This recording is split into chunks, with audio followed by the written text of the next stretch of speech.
C'était un tueur en série qui avait fait environ 24 victimes. Ex-prisonnier, quelle est la personne la plus odieuse que vous ayez rencontrée en prison? Ce n'était pas en prison, mais j'étais stagiaire dans un bureau de défense publique il y a 10 ans de ça. Le gars qui se tenait devant moi était un mineur qui avait été enfermé 3 fois pour avoir abusé d'enfants âgés entre 2 et 4 ans. Il était obèse et clairement abîmé par la vie. C'était un centre de détention juvénile qui était souvent utilisé comme babysitter par les mères addictes et camées. Elles accusaient les gamins d'un crime et les enfermaient pour le week-end, comme ça, elles pouvaient se défoncer et se prendre une cuite. Le gosse purgeait donc une peine. On m'avait prévenu qu'il pouvait devenir violent pour un rien, et l'avocat était nerveux à l'idée d'emmener une jeune femme, mais j'ai insisté. Le gamin m'a regardé droit dans les yeux et a dit « Ne me laissez pas sortir, je le referai. Je ne peux pas m'arrêter. » Il était recroquevillé, avec un regard de tueur, et était très sérieux. Il y avait ce mec, dans les 40 ans, qui était concierge dans une école primaire. Il était bizarre. Il avait une gigantesque étoile de David tatouée dans le dos, et des mèches blondes dans ses longs cheveux noirs coupés au bol. Il avait torturé 2 filles, de 9 et 11 ans.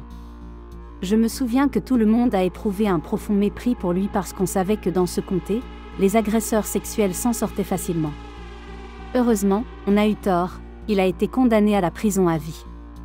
Je me souviens du papier qu'il a reçu du juge, date de sortie, une fois mort. Il y avait un gars qui avait abusé de sa fille de 3 ans. Lorsque sa femme l'a attrapé, elle appelait la police. Il s'est enfui et s'est jeté d'une falaise. Je ne sais pas si c'était fait exprès ou pas, mais c'est là où l'histoire s'empire. Après l'accident, il ne pouvait plus parler ou agir normalement. Il était retardé mental, traînait des pieds et se balançait d'avant en arrière chaque fois que quelqu'un lui parlait. Les gens parlaient de lésions cérébrales, dues à l'accident. Ils étaient gentils avec lui jusqu'à ce qu'il découvre de quoi il était accusé, puis l'ignorait ou devenait froid. Ça a duré peut-être 7 ou 8 mois, mais les gens ont commencé à l'insulter parce qu'il recommençait à agir normalement petit à petit. Finalement, ça devenait évident. Il ne pouvait pas continuer à jouer la comédie plus longtemps, et tout le monde a fini par comprendre qu'il faisait semblant d'être retardé. Les gens ont commencé à le harceler, à uriner sur son sac de linge, à taper contre les murs et les barreaux de sa cellule pour le rendre fou. Il essayait quand même de continuer à faire croire qu'il était retardé, mais il dérapait et se relâchait par moments et il était devenu évident que c'était quelqu'un de mauvais. J'ai été incarcéré avec 280 personnes enfermées à perpétuité sans possibilité de libération conditionnelle. Il y avait de tout. Le mec qui avait poignardé sa voisine plus de 150 fois, celui qui a tiré dans la tête de son harceleur sur le parking de l'école, celui qui avait battu un gars avec un marteau, etc. Il y en a 2 qui m'ont marqué. Le premier m'a regardé droit dans les yeux en me disant qu'il avait tiré sur un gars à plusieurs reprises même s'il savait qu'il était déjà mort, ce qui m'a fait complètement flipper. Et le deuxième, un type bizarre, qui avait kidnappé et tué une fille dans son sous-sol. Il y avait un officier de correctionnel d'au moins 1,80 m, bien bâti, et il arrivait toujours énervé. Un matin, on faisait la queue pour le petit déjeuner, et il a cru entendre un homme plus âgé l'insulter. Il a suivi l'homme jusqu'à sa cellule et a commencé à l'engueuler et à le frapper. L'homme n'a même pas essayé de se défendre, et quand il est tombé la première fois, il s'est ouvert la tête sur la couchette en acier. Le détenu était tellement sonné qu'il a commencé à demander où étaient passées ses clés de voiture et son portefeuille alors qu'il était sur le sol en train de saigner. Le commandant a entendu l'homme, il s'est retourné et a recommencé à le frapper. Je n'oublierai jamais avoir pensé, et dire que ce mec a des gosses. J'étais dans une prison pour femmes, une nouvelle détenue a dit à tout le monde qu'elle était là pour fraude fiscale. Quelques jours plus tard, elle s'est fait abasser et n'a plus quitté sa cellule. Les gardiens de la prison lui prenaient sa nourriture, et finalement, elle se faisait ignorer. Il s'est avéré qu'elle était de notre côté, et que son mari et son fils étaient du côté des hommes et dirigeaient un réseau de trafic d'humains. Ces crimes étaient horribles.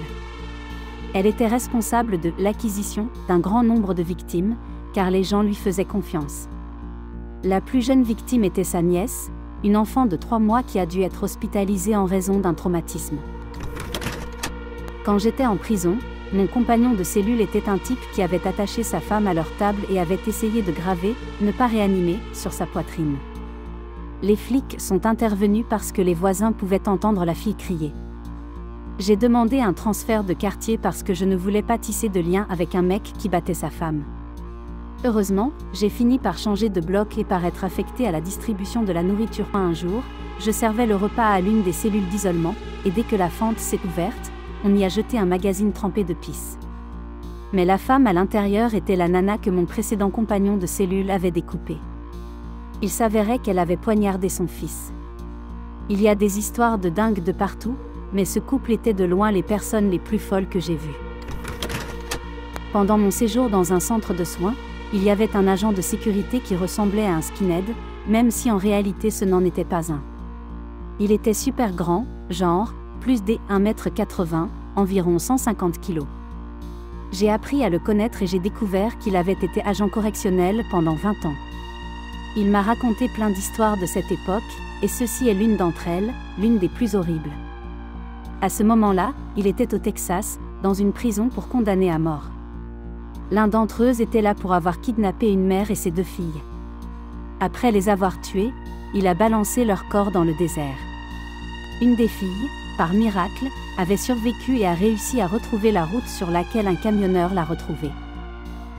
Le jour de son exécution, elle a dit « Je vais rentrer à la maison et manger un bon repas en pensant à vous en train de mourir. » Je n'étais pas un prisonnier mais un gardien.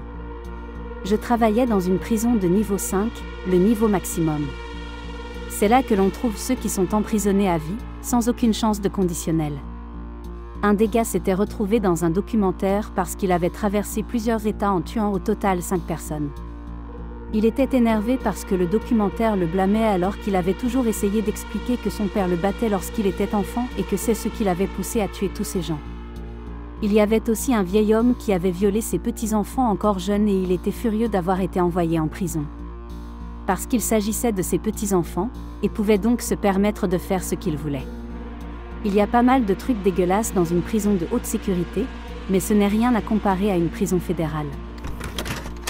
Ce n'est pas mon histoire, mais celle de mon pote. Il était du genre très grand et très costaud. Il ne savait pas vraiment quoi faire après la fac, alors il est devenu gardien de prison. C'est un mec super gentil et amical, et était apparemment sympa avec les détenus, du coup il ne lui cherchait jamais d'ennui. Il y avait un mec que mon pote était le seul à pouvoir menotter sans se faire attaquer. C'était un tueur en série qui avait fait environ 24 victimes ou un truc du genre.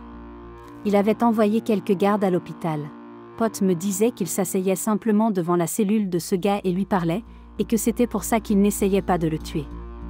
C'est même ce tueur en série qui lui a suggéré de rejoindre la marine pour qu'il voyage et voie le monde. Ma mère, qui a passé 15 ans dans une prison pour femmes, m'a raconté plein d'histoires. Il y en avait plein qui étaient là pour avoir tué leur bébé, qui sont devenues folles et qui ont assassiné leur conjoint, ou qui étaient là à cause de la drogue, comme ma mère. Même si la plupart des femmes étaient tranquilles, il y en avait une dont elle se souviendra toute sa vie. Une vieille femme qui ne voulait parler à personne. Elle avait cuisiné et mangé son bébé de 8 mois. Ça donne envie de vomir. Dans la prison où je me trouvais, il y avait un vieux gars qui se trouvait là pour des trucs particulièrement affreux. Avec l'aide de son épouse et d'une autre femme, il dirigeait une garderie. Là-bas, il ne se contentait pas de battre les enfants. Il les forçait à se livrer à des actes sexuels les uns sur les autres, filmait et distribuait les vidéos à d'autres tarés. Je pense que les personnes qui dirigent les prisons et tout le système carcéral sont les personnes les plus inhumaines de toutes. Lorsque je me suis retrouvée en prison, ils ont mis un gamin d'accent grave peine 18 ans dans la cellule d'un autre détenu qui était un prédateur sexuel. Il était très dangereux et avait le sida. Le gamin était là pour des charges mineures. Ils ont permis à ce mec de violer un gamin et de lui refiler le sida. Ils savaient qu'il essaierait d'abuser de n'importe qui qu'il mettrait dans la même cellule que lui. Et ils ont mis l'une des personnes les plus vulnérables. Le système carcéral américain s'apparente à du trafic humain parce qu'il profite de chaque personne enfermée. Si ce n'est pas une des pires choses qui arrivent de nos jours, je ne sais pas ce que c'est. Le pays de la liberté a plus de personnes emprisonnées par habitant que n'importe quel autre pays dans le monde.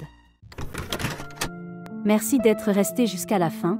N'hésitez pas à vous abonner et à aimer la vidéo et partager vos propres histoires et opinions en commentaire.